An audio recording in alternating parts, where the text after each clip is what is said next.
சென்னை 4/10/2025 தலையங்கம் தினத்தந்தி. வருது வருது வடகிழக்கு பருவமழை, வருது வருது. எந்த மாநிலம் என்றாலும் சரி, அங்கு மழை வளம் மிகுந்தால்தான் நீர் வளம் பெருகும், விவசாயம் செழிக்கும், குடிநீர் பற்றாக்குறை வரவே வராது. ஆக மாநிலத்தின் செழிப்புக்கு வானில் இருந்து பெய்யும் அருங்கொடையான் மழை துளிதான் பெரும் காரணமாக அமைந்துள்ளது. தமிழ்நாட்டை பொறுத்த அளவில் தென்கிழக்கு பருவமழை, வடகிழக்கு பருவமழை என்ற 2 பருவ மழைகள்தான் தண்ணீர் வளத்துக்கு முக்கிய காரணிகளாக அமைந்து இருக்கின்றன. தென்மேற்கு பருவமழை தமிழகத்தின் மேற்கு தொடர்ச்சி மலை பகுதிகளில் உள்ள மாவட்டங்களில்தான் அதிக அளவில் பெய்கிறது. இது ஆண்டுதோறும் ஜூன் மாதம் தொடங்கி அக்டோபர் மாதம் 2வது வாரம் நிறைவு பெறும். இந்த ஆண்டு வழக்கமாக ஜூன் மாதம் 1ஆம் தேதி தொடங்க வேண்டிய தென்மேற்கு பருவமழை மே 27ஆம் தேதியே கேரளாவில் தொடங்கியது. அநேகமாக அக்டோபர் 12 தேதிக்கு பிறகு மேலும் ஒரு வார காலம் நீடிக்கும் என்று எதிர்பார்க்கப்படுகிறது. பொதுவாக தென்மேற்கு பருவமழை ஜூன் முதல் செப்டம்பர் வரையிலான காலகட்டத்தில் பெய்யக்கூடிய மழை அளவுதான் வானிலை ஆய்வு மையம் கணக்கில் கொள்கிறது.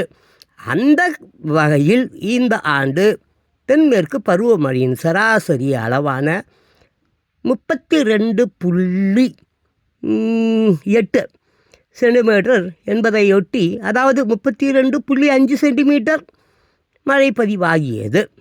இது இயல்பான மழைப்பதிவு ஆகும். இதில் திருநெல்வேலியில் இயல்பை விட 250% அதிகமாகவும், தலைநகராம் சென்னையில் இயல்பை விட 29% அதிகமாகவும் மழை கொட்டி இருக்கிறது. அதே சமயம் விருதுநகர், திருப்பூர், ராமநாதபுரம், கரூர் ஆகிய மாவட்டங்களில் சராசரியை விட மிக குறைவாகவே மழை பதிவாகி உள்ளது. தென்மேற்கு பருவ மழையைத் தொடர்ந்து தமிழ்நாட்டின் ஆண்டு மழைப்பொழிவில் அதிக மழையை கொடுக்கக்கூடிய வடகிழக்கு பருவ மழை இந்த மாதம் முதல் பெய்ய இருக்கிறது. ஓகேங்களா? காலத்தில் தமிழ்நாட்டின் சராசரியாக 42.2 சென்டிமீட்டர் பதிவாகும். இந்த ஆண்டு 50 சென்டிமீட்டர் வரை மழை பெய்யும் என்று எதிர்பார்க்கப்படுகிறது. இயல்புக்கு அதிகமான மழை பொழிவு என்பது மகிழ்ச்சியான செய்தி. இது மட்டுமல்லாமல் வடகிழக்கு பருவமழை காலத்தில் வங்கக்கடலில் அவ்வப்போது குறைந்த காற்றழுத்த தாழ்வு பகுதி மற்றும் தாழ்வு மண்டலம் உருவாகி அதன் காரணமாகவும் நல்ல மழை பெய்ய வாய்ப்பு உள்ளது. வடகிழக்கு பருவ மழையும் இயல்பை விட அதிகமாக பெய்யும் என்று கணக்கிடப்பட்டு இருப்பதால் தண்ணீர் பஞ்சத்துக்கு வாய்ப்பு இருக்காது. அக்டோபர் மாதம் முதல் டிசம்பர் மாதம் வரை தமிழ்நாட்டில் நல்ல மழை பொழிவு இருக்கும் என்பதால் மழைத்துளி மண்ணீர் சங்கமம் என்று விவசாயிகள் ஆனந்த பெருக்கோடு மழையை எதிர்பார்க்க தொடங்கிவிட்டனர். ஆனால் இப்போது பெய்யும் மழைதான் கோடை காலத்தையும் சமாளித்து அடுத்த தென்மேற்கு பருவ மழை வரை மக்களின் தேவைகளை பூர்த்தி செய்ய வேண்டும் என்பதால் மழை நீரை சேமித்து வைப்பதற்கான ஏற்பாடுகளில் நீர்வளத்துறை முழுமையாக இறங்க வேண்டும்.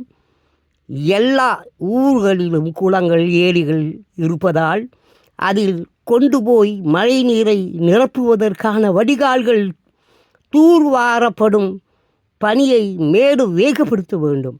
சென்னை போன்ற நகரங்களில் மழையால் 2015 ஏற்பட்ட பெரும் சேதத்தை பாடமாக கொண்டு உள்ளாட்சி அமைப்புகள் மழை நீர் வடிகால்களை சீரமைக்க வேண்டும்.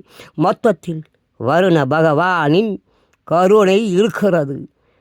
மழை பெய்ய போகிறது. அதனால் சேதம் ஏற்படாமல் தவிர்த்து வீணாக்காமல் சேமித்து வைக்க வேண்டும். பொறுப்பு அரசில்தான் இருக்கிறது.